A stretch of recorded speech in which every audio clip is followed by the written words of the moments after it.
તો મિત્રો આજે સવારે 6 વાગ્યે પૂરા થતા 24 કલાક દરમિયાન રાજ્યમાં કુલ 225 તાલુકામાં વરસાદ નોંધાયો છે, જેમાં 100 તાલુકા એવા હતા જેમાં 1 ઇંચ કરતાં વધુ વરસાદ નોંધાયો, જેમાંના 54 તાલુકામાં 2 થી લઈ અને 8.5 ઇંચ સુધીનો વરસાદ જોવા મળ્યો છે. સૌથી વધુ વરસાદ દક્ષિણ ગુજરાતના નવસારી, વલસાડ, સુરત જિલ્લામાં તેમજ સૌરાષ્ટ્રમાં ભાવનગર, અમરેલી જિલ્લામાં જોવા મળ્યો. હવે ડિપ્રેશન સિસ્ટમ જે હતી તે હવે નબળી પડી અને વેલમાર્ક લો પ્રેશરમાં ફેરવાઈ ગઈ છે અને આગામી 24 કલાક દરમિયાન ઉત્તર પશ્ચિમ દિશામાં આગળ વધી પશ્ચિમ મધ્યપ્રદેશ અને લાગુ ઉત્તર પ્રદેશના વિસ્તારો પર આવશે અને વધુ નબળી પડે તેવી સંભાવના છે.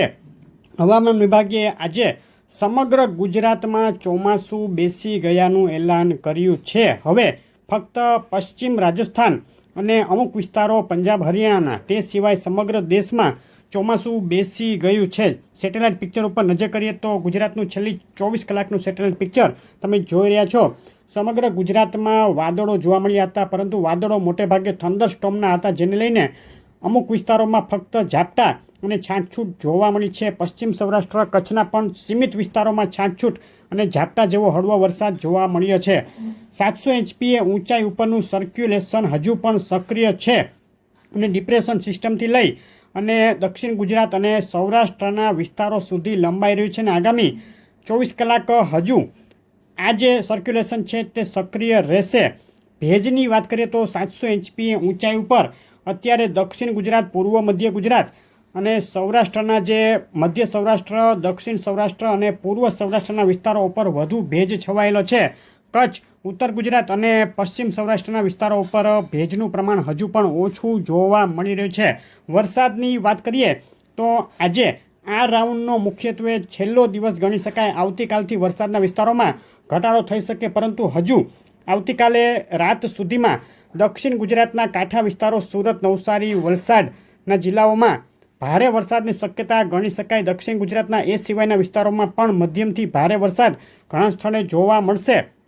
પૂર્વ મધ્ય ગુજરાત, મધ્યપ્રદેશ સરહદ લાગુ જે જિલ્લાઓ છે ગુજરાતના, તે અને મધ્ય ગુજરાતના વિસ્તારોમાં ગાજવીજ સાથે હળવાથી લઈ મધ્યમ અને અમુક સીમિત વિસ્તારોમાં હજુ પણ ભારે વરસાદની શક્યતા ગણી શકાય. ગાજવીજનું પ્રમાણ વધુ રહેશે.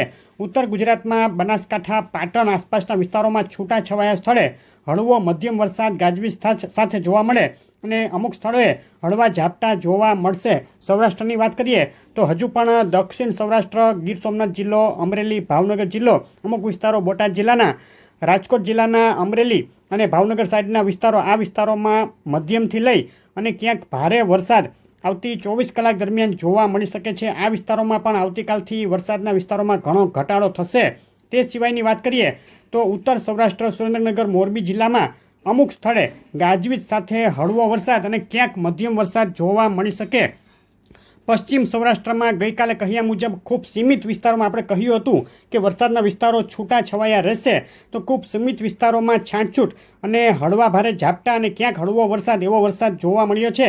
હજુ આજે રાત સુધી ને આવતીકાલ બપોર સુધી સીમિત વિસ્તારોમાં છાંટછૂટ અને હળવા ઝાપટા કે હળવા વરસાદની શક્યતા ગણાય. કચ્છમાં પણ ગઈકાલે પૂર્વ કચ્છ અને કાંઠા વિસ્તારોમાં સીમિત વિસ્તારોમાં હળવો વરસાદ નોંધાયો છે. આવતી 24 કલાક કચ્છમાં આ જ વિસ્તારોમાં છાંટછૂટ કે હળવા ઝાપટા પડે તે સિવાય ખાસ મોટી શક્યતા નથી દેખાઈ રહી. ટૂંકમાં આજે અને આવતીકાલે બપોર સુધી આ રાઉન્ડનો છેલ્લો દિવસ ગણી શકાય. ત્યારબાદ આંશિક વરાપ રાજ્યના મોટાભાગના વિસ્તારોમાં જોવા મળે.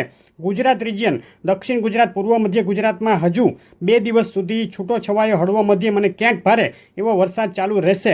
આગળની અપડેટો જોવા માટે વિડીયો લાઇક, શેર કરી ચેનલ સબસ્ક્રાઈબ કરી દેજો. આભાર.